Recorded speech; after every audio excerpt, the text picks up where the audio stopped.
Welcome everyone to today's webinar. We're very happy to have you here. My name is Daniela Rizzi, and I'm a senior expert for nature-based solutions and biodiversity at ICLEI Europe, and I'll be moderating today's webinar. We're very excited about the topic today. We're going to talk about mobilizing finance for urban nature, reflections from CBD COP16, and the path forward. So it's a big topic. We know that a lot of the work that we do on the ground cannot be done without finance. So mobilizing finance is very key. And this is the last webinar of the Interact Bio project. So we had a really nice series of many webinars. I had the pleasure to moderate some of them. And it's a bittersweet moment for us to close it. It's been quite a journey with so many cities joining along the way and diving into financing topics. And today we're going to have a very exciting webinar because we're partnering with the Berlin Urban Nature Pact. So it's a co-shared webinar. And we want to hear today about this very interesting initiative. It was launched at COP16 in Colombia. And it seeks to halt and reverse biodiversity loss and put nature on a path to recovery for the benefit of the people and, of course, the planet in cities worldwide. So I would start presenting a bit our speakers today. We're going to have Ingrid Coetzee from the Cities Biodiversity Center. And she will start us off with some reflections on the recently held COP16, which is the Biodiversity COP, and she will talk about implications for local and subnational governments, specifically in terms of access to finance. And then we're going to have Sandra Naumann from the city of Berlin. And she's going to talk us through the whole process of the Berlin Urban Nature Pact so that you can understand what the co-hosts are putting up here with this initiative. And next slide, please. And we're also going to have 3 more speakers in the second batch, and I will present them when we hear from first Ingrid and then from Sandra, so that we can have in 2 moments.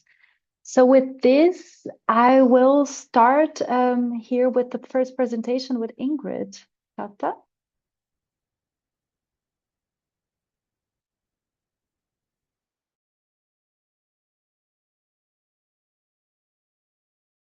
Greetings, everyone. My presentation gives some reflections from CBD COP16 on mobilizing finance for urban biodiversity. COP16 took place from 21 October to 2 November in Cali, Colombia. It was the first biodiversity COP since the adoption of the Kunming-Montreal Global Biodiversity Framework in December 22 in Montreal. The agenda of 31 items included many important substantive items, such as the review of the implementation status of the GBF, updates from parties on their NBSAPs, the monitoring framework and mechanisms for planning, monitoring, reporting and review, strengthening the role of indigenous peoples, mobilizing financial resources for successful implementation and the finance mechanism, as well as several other items. Several of the decisions that were adopted at COP16 are relevant to cities. For example, the landmark decision on biodiversity and climate change, which includes reference to the nexus between ocean, climate, and biodiversity, calls on the COP presidencies, not just of the biodiversity COP, but also of the forthcoming climate COPs, to strengthen multilateral coordination, and invites parties and observers, including cities and subnational governments, to submit their views on options for increased and enhanced policy coherence between the 3 Rio conventions. which needs to be done before May 2025. In the second place, the decision adopted on biodiversity and health recognizes the role of subnational governments in minimizing and regulating pollution. And it also speaks to the importance of green and blue spaces in urban areas for human health. And there's a very specific role that cities and subnational governments can play in the Global One Health Action Plan. And then I think a third decision which speaks directly to cities is the one on mainstreaming biodiversity, where there are several references to what cities and subnational governments can do in relation to this topic. The final plenary of COP16 extended into the early hours of the following day, and it had to be suspended due to a lack of quorum. The parties decided that they would reconvene in Rome in February 2025 to consider and adopt the decisions that had not been dealt with.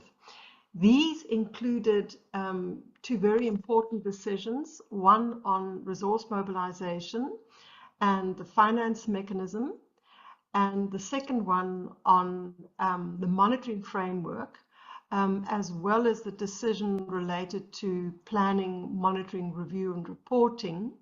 And these are important because they are instrumental for the global review of collective progress on the implementation of the GBF, which will be conducted at COP17 and COP19.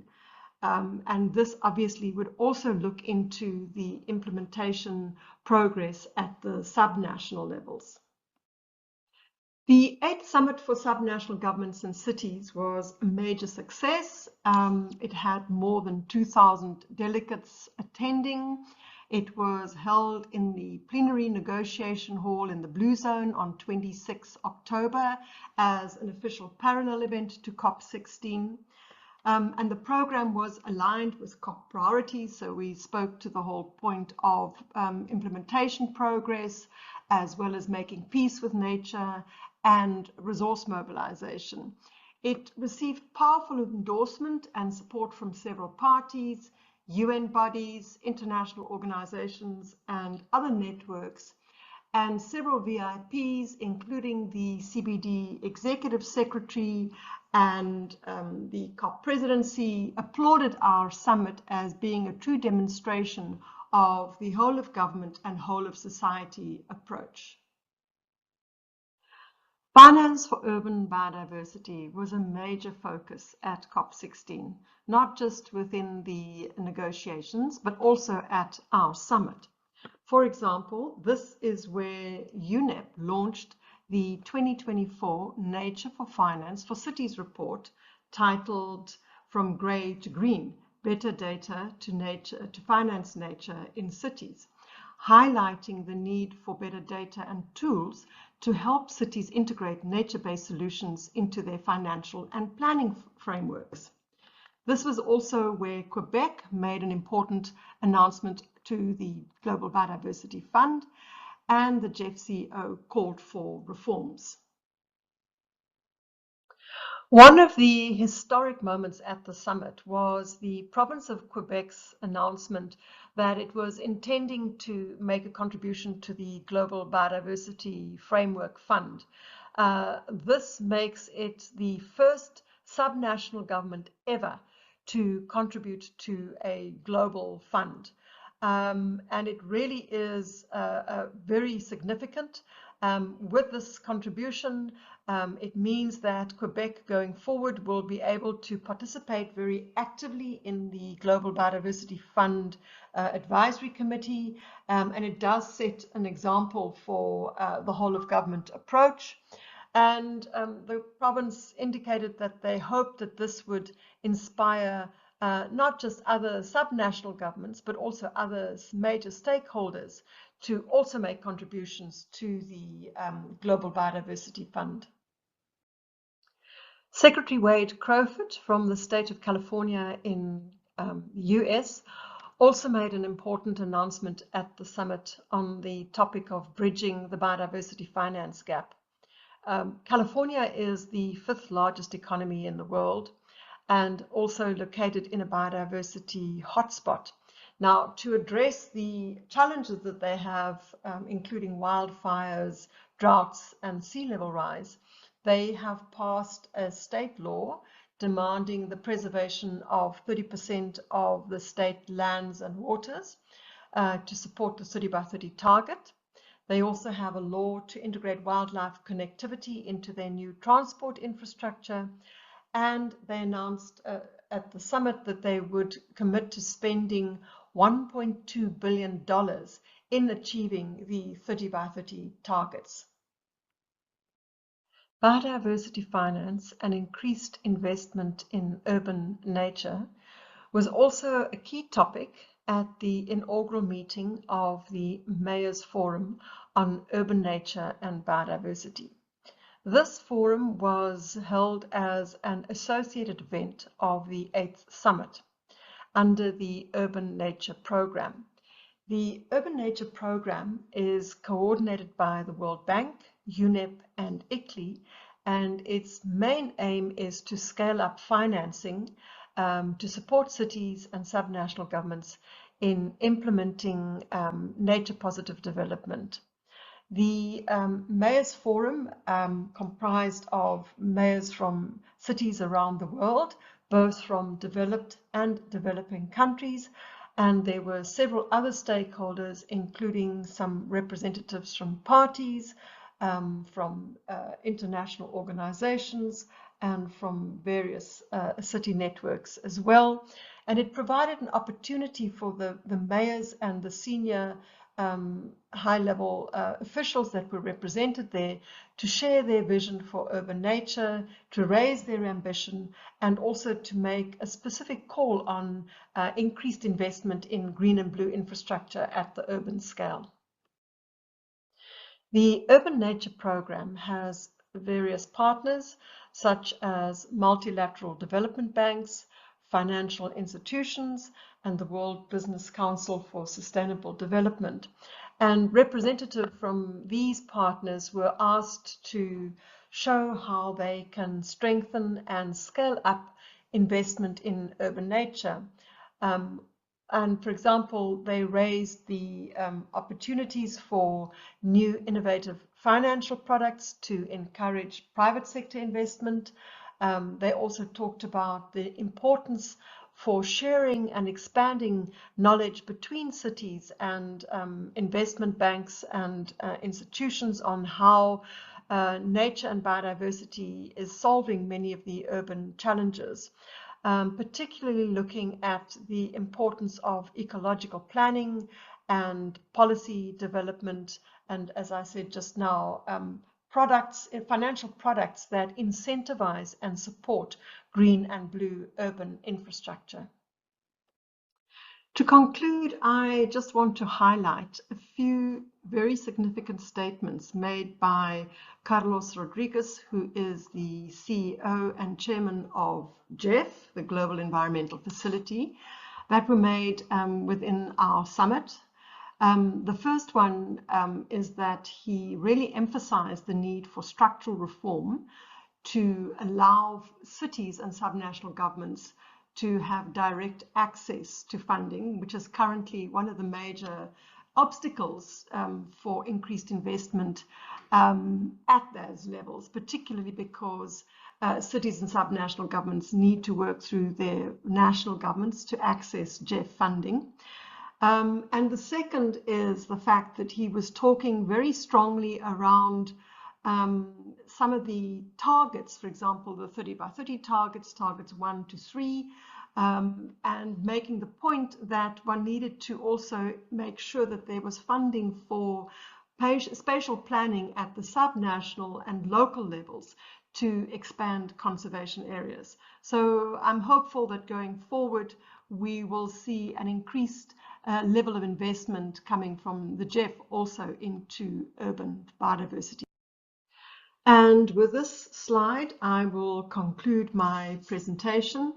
This was taken from the high-level segment, where you can see fifth from the right is Jean Lemire, who is making a a submission on the outcomes of our summit to all of the ministers, the COP presidency, and all of the dignitaries in the final day of the COP16. Thank you very much. Thank you so much for this presentation. You heard from Ingrid Kotzi, who unfortunately could not join us today, but has recorded this contribution you just heard. She is the Director for Biodiversity, Nature and Health at ICLEI Africa, and she also serves as a technical lead on ICLEI's global biodiversity and nature advocacy work. So yeah, she has been involved in many environmental policies and laws and managed numerous multidimensional projects and large-scale projects.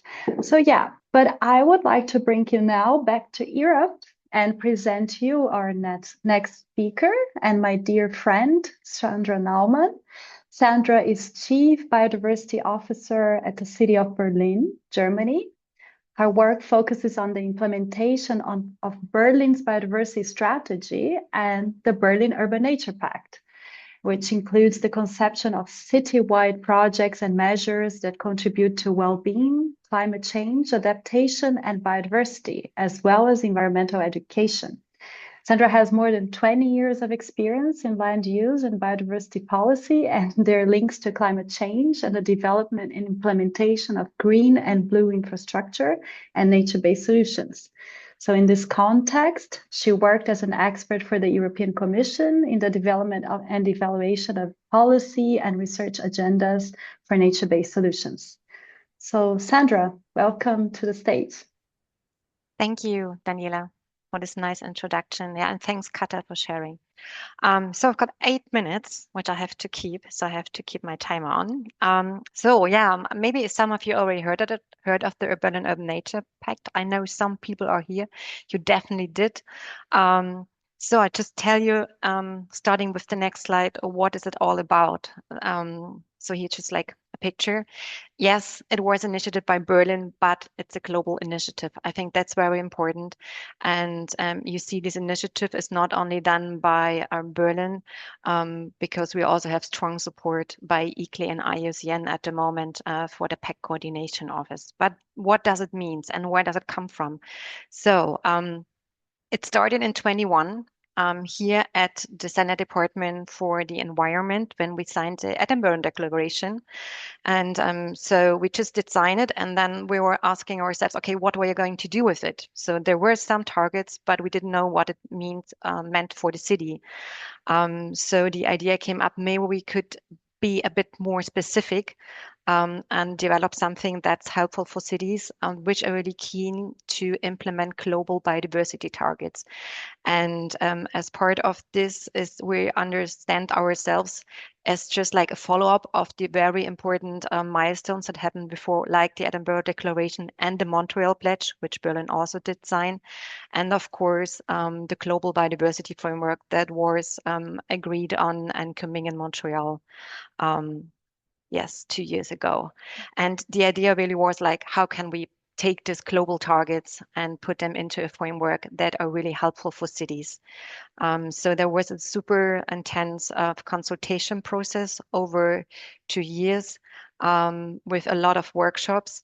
And we already have a presence on the Cities with Nature Action Platform, but we're just about to develop an own website only for the pact. And there are also good reasons for that. So if we go to the next slide, you see it's not just Berlin. Here in Germany, it's also the national ministries, the environmental ministry and the Federal Agency for Nature Conservation that support us. And along the way, there are many important cities as allies. There are just a few mentioned. It doesn't mean that there are more, but Montreal, Paris, and Arsonist, as well as the Scottish government through the Edinburgh Declaration, were only one of the key partners in the process.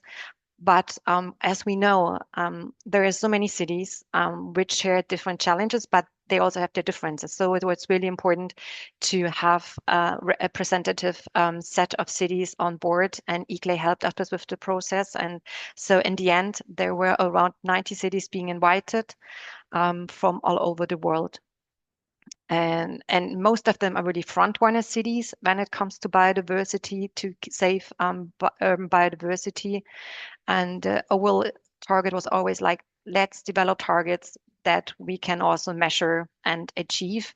And of course, we already have so much on climate. So here the focus is really on biodiversity, which wasn't there at the moment when we started. And we also know it's not always easy for cities, so we have to keep a certain flexibility and to use the synergies.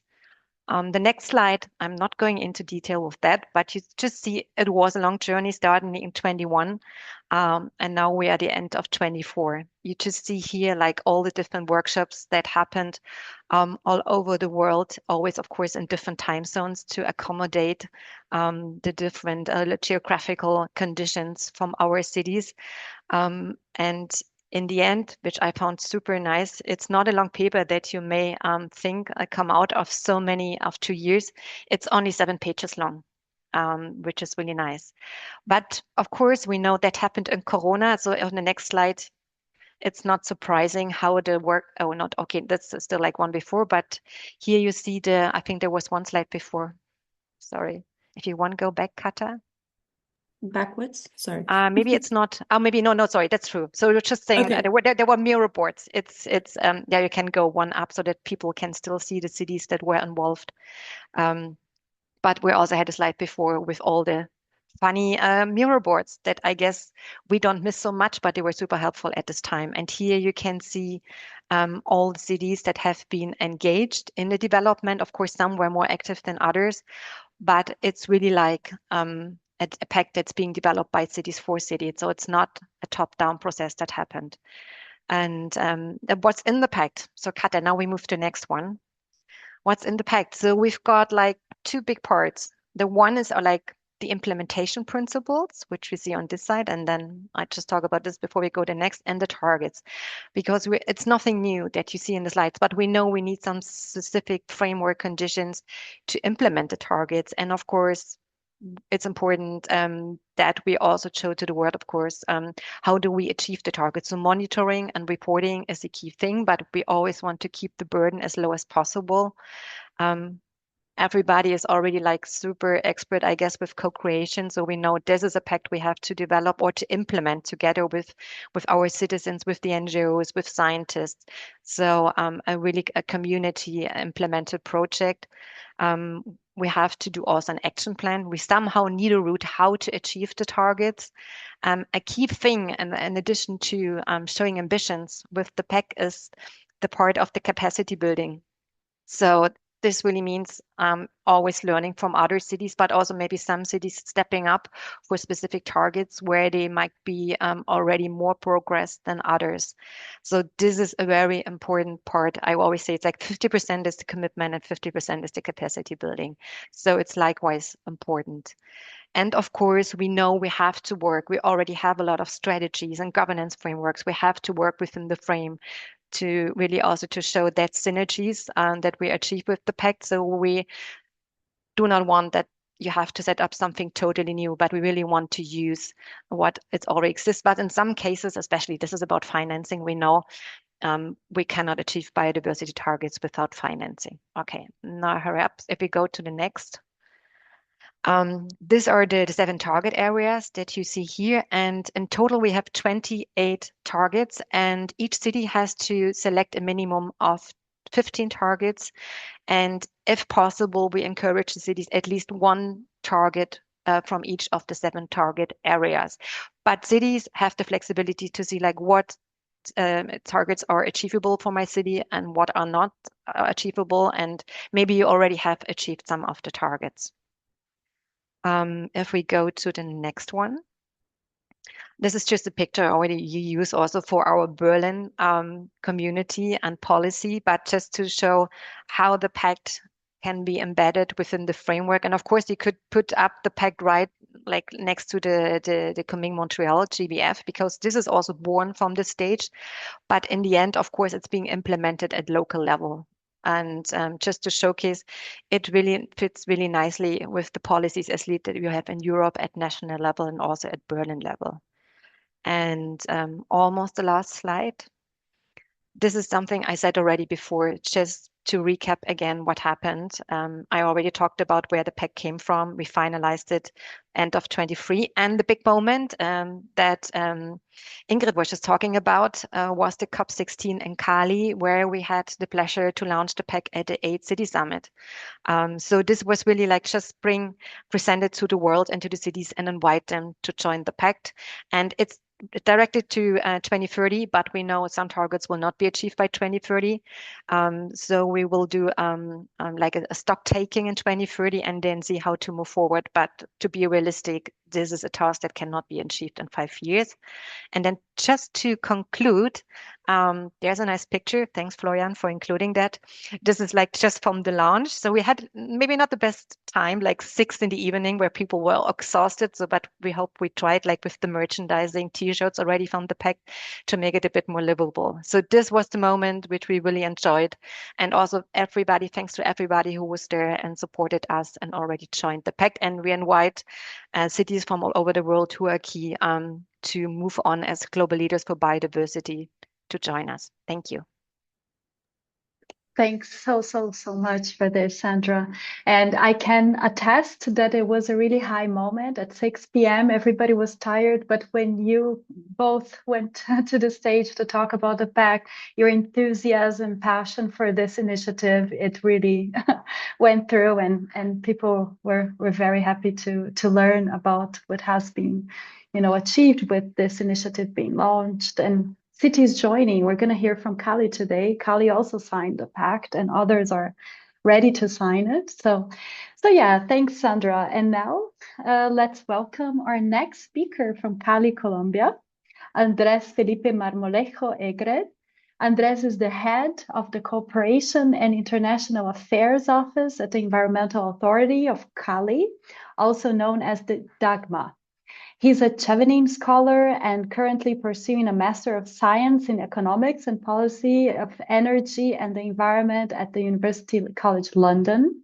He's a bilingual environmental administrator, graduated with honors with a postgraduate degree in finance and with over 10 years of experience in strategic roles across the private and national and local governments. Private sector, national and local governments, and he has led the creation and regulation of the Fund for Life and Biodiversity, Colombia's foremost public environmental fund. He has also represented Colombia internationally as environmental and trade negotiator and secured over $500 million in climate finance. His work focuses on strategic solutions to environmental, social, and economic challenges. So with this, I would like to give the floor to Andrés. And actually, I'm going to ask Andrés a question. So it's going to be a bit more interactive now with Andrés and Brett. My question to Andrés is, given the current lack of significant financial commitments from the international community for the implementation of the GBF, the Global Biodiversity Framework, what are Cali's primary strategies for delivering effective solutions and achieving its environmental objectives? Well, thank you, Daniela, and thank you very much for this question. And before responding, I would like to place the audience in context about where Cali is and what it represents for our country and the world. Cali is not only one of the most economically significant cities in Colombia, but it also preserves a cultural heritage that is deeply representative of our nation. This unique city, located in the heart of the Chocó biogeographic region, boasts an impressive natural wealth over 500 bird species, 280 streams, and 76 of its territory is rural, connecting us to mountains, jungles, rivers, and forests. Cali is also known as the city of the 7 rivers and is home to 350,000 urban trees. But Cali is more than its landscapes. Cali is about its people, its vibrant culture, and its commitment to the environment. And I think that everyone could showcase this at COP16. Today, if you go to Cali, you'll see Cali shining not only with its traditional Christmas lighting that adorns iconic spaces and its expansive urban forest, but also with its determination to become a model of sustainability. While Cali is widely recognized as the branch of heaven and the capital of salsa, today Cali is also the capital of biodiversity. So, since Alejandro Eder took office as mayor of Cali, and with the appointment of Mauricio Mira as director of Cali's environmental authority, Cali made an imperative decision to lead as the city at the forefront of climate action and biodiversity conservation. We demonstrated this not only by showcasing our assets to the world during COP16 on biodiversity, but also by developing ambitious strategies, projects, and plans that will leave a strategic legacy aligned with Colombia's 2030 agenda. I would like to showcase this in this intervention. So at COP16, we announced, together with the IDB, the implementation of the first phase of our ambitious master plan, Cali Sustainable 2030. And this public policy instrument is built on two main pillars for environmental action. So the first, focus on biodiversity conservation and preservation through various strategies, including the development of our LBSAP, which I'll elaborate on shortly in the next question. And secondly, the pillar is Cali Decarbonization Plan, structured in three timing stages: short term by 2030, medium term by 2040, and long term by 2050. It also involves three major implementation phases. The first, which we have already completed, identified 10 macro projects across strategic sectors that will allow us to significantly reduce our emissions. And this would happen not only at the primary strategy to achieve the district development plan goal of reducing GHG emissions by 30%, but it's also the city's climate action strategy, the principal city's key climate action strategy. And this positions us to make a significant contribution to Colombia's national goal of a 51% emissions reduction and full decarbonization by 2050. So this decarbonization plan provides a policy roadmap towards a cleaner and more resilient future, focusing on implementing measures to drastically reduce carbon emissions in critical sectors, such as transportation, energy, and waste management. So this approach is crucial not only for fulfilling Colombia's commitment under the Paris Agreement, but also for protecting Cali's community from the adverse effects of air pollution and biodiversity loss. So in the next slide, I would like to share that our master plan includes a capex of approximately 625 million USD dollars across 8 macro projects and $2.13 billion through the investment in 2 infrastructure macro projects, including a commuter rail system. So together, these initiatives have the potential to reduce greenhouse gas emissions by over 1.3 million tons of CO2 equivalent annually. And however, it is clear that in the current economic context, accessing financing is challenging, and not all the investments required for the plan's implementation can rely on non-reimbursable cooperation. We have designed this plan with a climate finance approach, aiming to attract private and public investors interested in strategic initiatives like Cali's. So in Cali, we understand the need to move away from business as usual practices and to pursue innovative partnerships through mechanisms such as public-private partnerships, green financing frameworks, green thematic bonds, carbon markets, and other financial instruments. And we hope this mechanism will enable us to leverage investment that will not only have a significant environmental impact, but also drive economic growth in the city, attract new investments across sectors, and most importantly, enhance the well-being of Cali's residents. So these efforts are aligned with Colombia's NDCs and long-term climate strategy E2050, ensuring that Cali's action significantly contribute to the country's environmental goals. So through the implementation of this master plan, we will achieve a reduction of over 46% in Cali's emissions, directly impacting the national reduction targets and completely aligning with Colombia's climate ambitions. Furthermore, the plan includes a climate adaptation component, ensuring that Cali not only mitigates its emissions, but also strengthens its capacity to face future climate challenges. So this comprehensive approach ensures that Cali becomes a resilient city, coordinating efforts between national and subnational levels to maximize sustainability and consolidate its role as Colombian biodiversity capital. Above all, its position Cali as a leader among cities, cementing its place as a model of a biodiversity.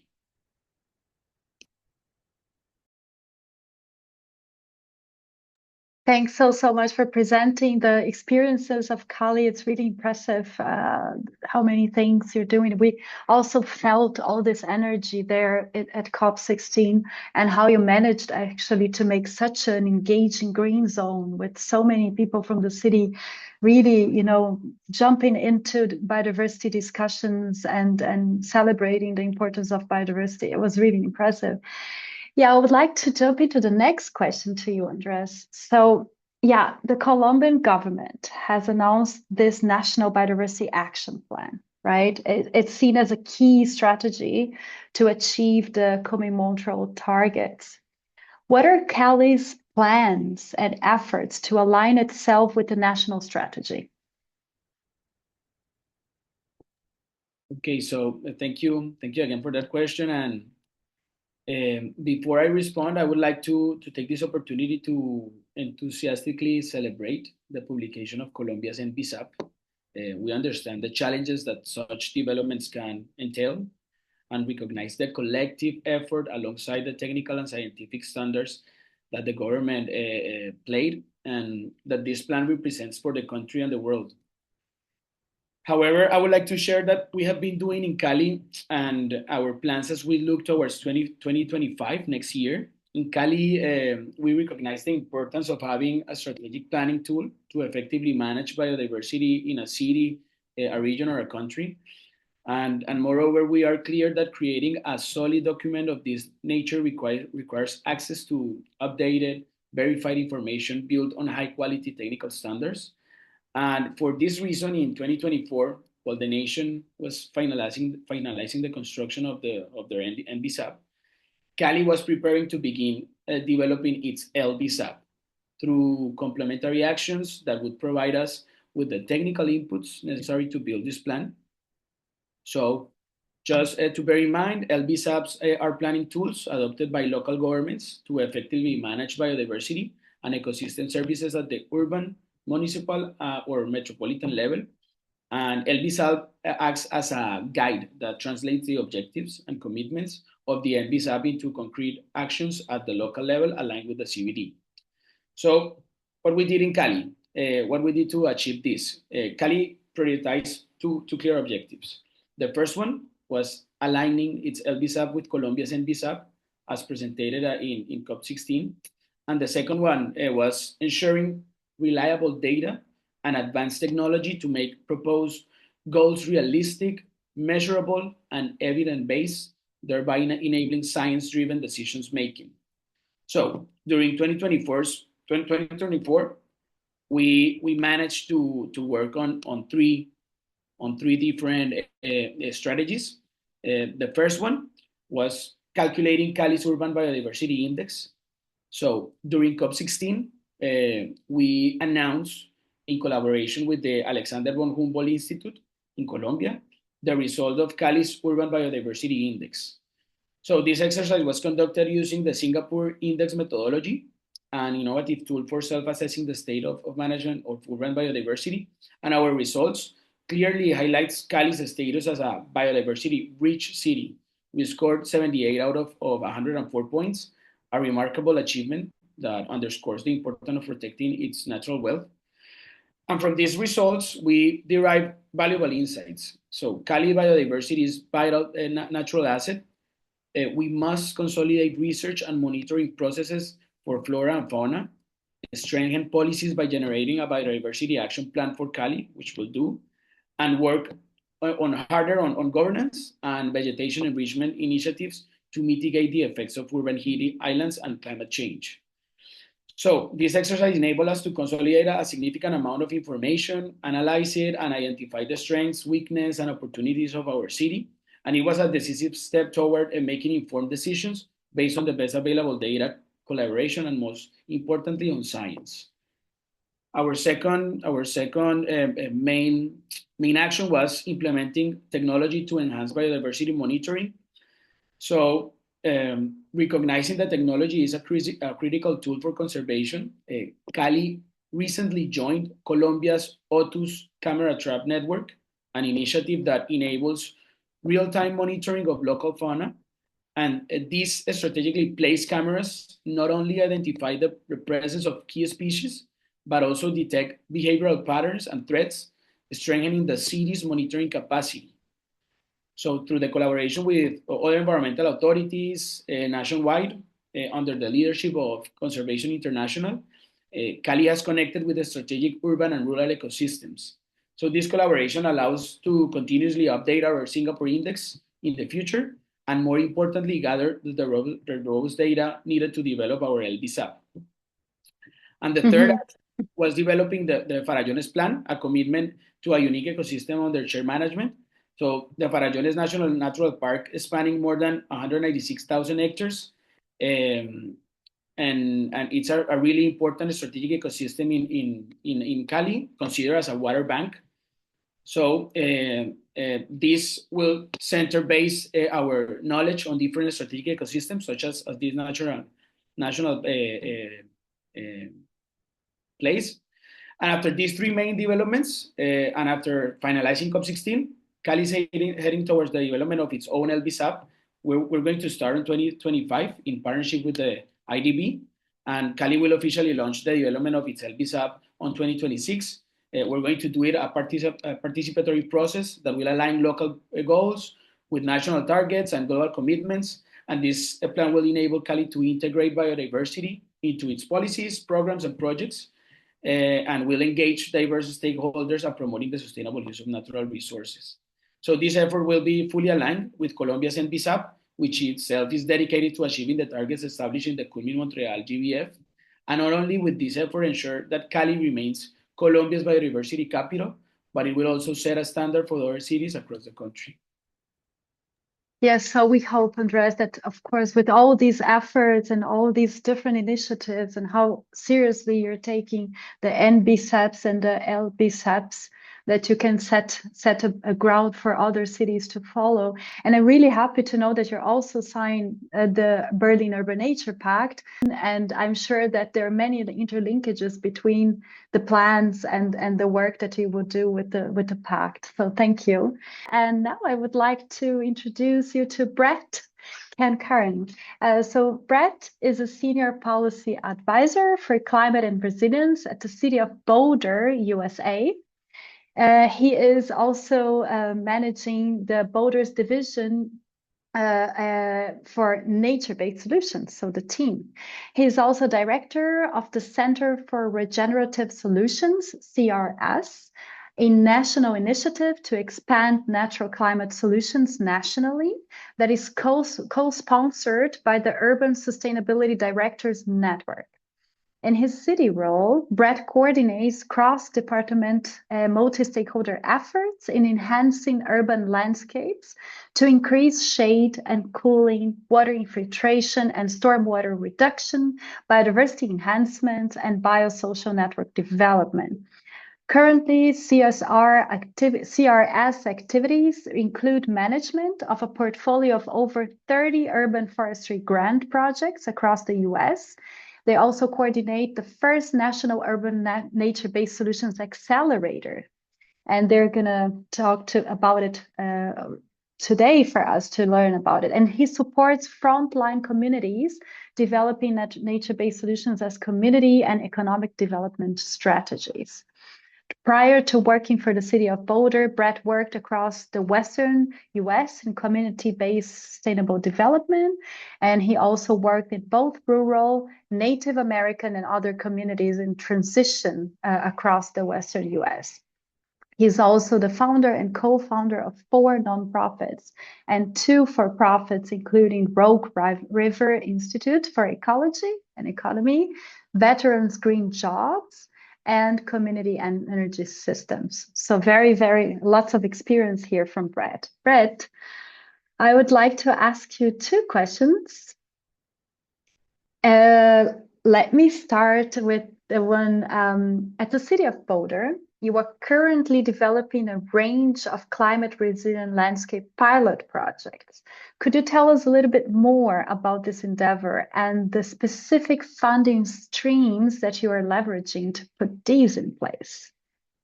Certainly. Let me just make sure I get the screen share to work here. Let's see. It's perfect. We have it. Okay. Yep. Okay, fantastic. Well, thank you so much. It's a real honor to be here. I know we have a little bit of time left, but I did want to actually start by suggesting that we ought to really consider carefully whether we're asking the right questions and making sure that the questions that we ask guide the actions in the directions that we want to go. I'll offer a few examples. Are we going to use biodiversity as the unifying focus of how we're talking to our communities about this work? Is that the most effective way to engage our communities in that? In our community, that we're more and more convinced that we need to be talking about the benefits of biodiversity in an applied approach. Similarly, what scale of action are we trying to take? Is it really just neighborhood scale actions, or do we need to show our communities that there is a much larger scale of action that's necessary in order to accomplish these larger objectives? And third, is finance the right format to be trying to find these resources? Are they really public investments? So I'll just offer a couple of thoughts. We're living on a planet right now that is operating at something like 50% of its photosynthetic capability. That's 50% of its basic productivity capabilities. So yes, we need to advance biodiversity, but we need to be advancing biodiversity in the service of restarting this massive productivity machine, which is the living world. If we can't do that, if we're just counting species, we won't be accomplishing the things that we need to accomplish. And we know from recent reports that we're facing very serious declines in the capacity of these living systems to buffer and balance the situation that we're living in. This is where we get into the issue of scale. So in the chat, I actually put a copy of a memo that we're just now talking with our own city council about, which describes why we need to be thinking beyond our own city boundaries and thinking about how our actions actually contribute to larger systemic scales. So in the context of Boulder's work, what we're trying to show our community is how is biodiversity in service to community protection around health and safety? How is biodiversity actually increasing the benefits of our local food supply? How is biodiversity reversing the impacts of desertification, which we're already starting to see in our semi-arid landscape? How is biodiversity helping us reduce heat? How is biodiversity creating a better and more integrated social network? So I'm just going to take you very quickly through how we're doing this. I just want to acknowledge it's very important in the United States for us to acknowledge that we are doing this work on the ancestral homelands of the Cheyenne, Ute, and Arapaho people, as well as many other Native folks. And we know that embedded in their experience, which is not just in the past but current, is a lot of the wisdom that we need to figure out how we're going to do all this. One of the things our city has done in the context of biodiversity is that we have tried to create a biologically based mosquito control program. As some of you know, we were ground zero when the West Nile virus hit the United States. We had very serious health considerations, but we kept to an approach of using the biological dynamics of this larger ecosystem to control that mosquito. Now, I can't take you through all this, but what I just want to show you is in the lower left is the incidence of these insects that are creating that disease. If you can keep that incidence below that green line, then you're actually reducing that likelihood of getting people infected. All the other three sites are sites around us where those communities are spraying insecticides of all sorts. And what we've started to show, and which we're going to be publishing in the new year, is that biodiversity is integral to protecting our community's health. In terms of agriculture, we're showing some really fun examples that, in fact, biodiversity increases both the size and the nutritional quality of the food that we're producing in an urban context. We're also working on biodiversity in terms of reversing the desertification. This is a site that our city owns, an open space land site that we've now using biodiversity. We're turning around. That's my son standing on that site 5 years ago. This is that site as we've started to bring it back. Also, biodiversity in the context of extreme heat. We're trying to show our community that biodiversity is critical to how we keep our community cool. We've done our extensive heat mapping, and now we know that through the applied biodiversity of increasing our urban forest canopy, we can reduce that temperature, and we're turning that into a community development opportunity by engaging our young people in that process of doing that work. So in terms of finance, I just want to call out that there's a lot of money out there that we're perhaps not seeing as being in the service of biodiversity. So in our case, in our community, we actually have created an energy surcharge because we're recognizing that there are all these impacts from our existing fossil fuel industry, and that money is being invested back into many of these different activities. We also have public health funding and stormwater funding and things that are all actually contributing to the kinds of projects that are enhancing biodiversity. Similarly, we have agricultural programs, our water supply programs, our urban forestry programs. This is all just to say we shouldn't just narrowly focus on funding to do biodiversity work. We should see how it is actually linked to all the other kinds of funding that we're doing in our community. So let me pause there, Danielle, and I can talk a little bit more about some of this in the context of our community work, but let me just give you a chance to ask another question if you have one. Thanks so much for this, Brad. I'm really happy that you raised this, like how important it is for us to have this more systemic view and approach and not only focus on the topic of biodiversity, but all the benefits that it can bring and how we can tap into other avenues of funding, right? To make sure that we can draw more financing power into biodiversity action. I would like to ask you a second question, Brad. I know that you were a part of making an exciting announcement at COP16 about the launch of a new international urban biodiversity accelerator. So we would like to hear a little bit about that more. So I know that the Humboldt Institute in Colombia, which came up in Andres' presentation, is also involved. ICLEI is also very happy to be involved. Could you tell us a little bit more how you see this accelerator helping communities to develop new financing schemes? I'd be very excited to do that. And I just want to say, I'm going to literally go through these slides. I wanted to tell you a little bit about how that biodiversity work is playing out in our own community. We actually have this initiative called Cool Boulder, which is the way we're actually making climate action and biodiversity relevant to the experiences of our community. We have these different areas of action. We have this focus on pollinators as an example, and we do lots of community engagement around that. And it's through that work that we've actually realized that we need to accelerate this work not only in our own community, but in others. So 2 years ago, our city partnered with an entity called Center for Regenerative Solutions and launched one of the first urban nature-based solutions accelerators. The first one was around heat and urban forestry. And one of the things that I think is exciting about the accelerator is that it pairs a specific climate risk with a specific nature-based solution. So in this case, heat and urban forestry. We literally just finished the second series this year, which was around stormwater, floodwater, and green infrastructure. Again, all sorts of biodiversity applications in there. But in this third segment that we're going to be launching next year with Humboldt Institute and others, we're going to be doing this really exciting gathering around how to draw on all of the different insights and innovations that are happening in Latin America, as well as North America and Europe, by having this really exciting collaboration of these three entities, Humboldt Institute, ICLEI, and Center for Regenerative Solutions, to launch an accelerator with 3 cohorts of communities, a cohort from Latin America, a cohort from North America, and a cohort from Europe. So that will launch probably in June of next year. We expect to have the applications out around mid-year and be having that accelerator happen starting towards the fall. In terms of the finance aspects of that, we are actually looking at how we might bring forward new funding streams for the communities that are actually demonstrating these innovative approaches to biodiversity as community development, biodiversity as climate action, biodiversity as community protection. And I think there will be a lot of really interesting innovations that come out of that process that can be shared with a lot of communities around the world. Thanks so much for this presentation, Brad. And really, it's almost a pity because I would really like to hear more about what you're doing there in Boulder. I got from you, how to say, a little memory from COP16. You gave me the Cool Boulder, and it's really an interesting initiative. And yeah, I hope that people can also read about it more with links in the chat. And thank you for also launching this accelerator. We really hope that we can help cities to deliver and be very creative in ways to finance their journeys towards enhancing biodiversity.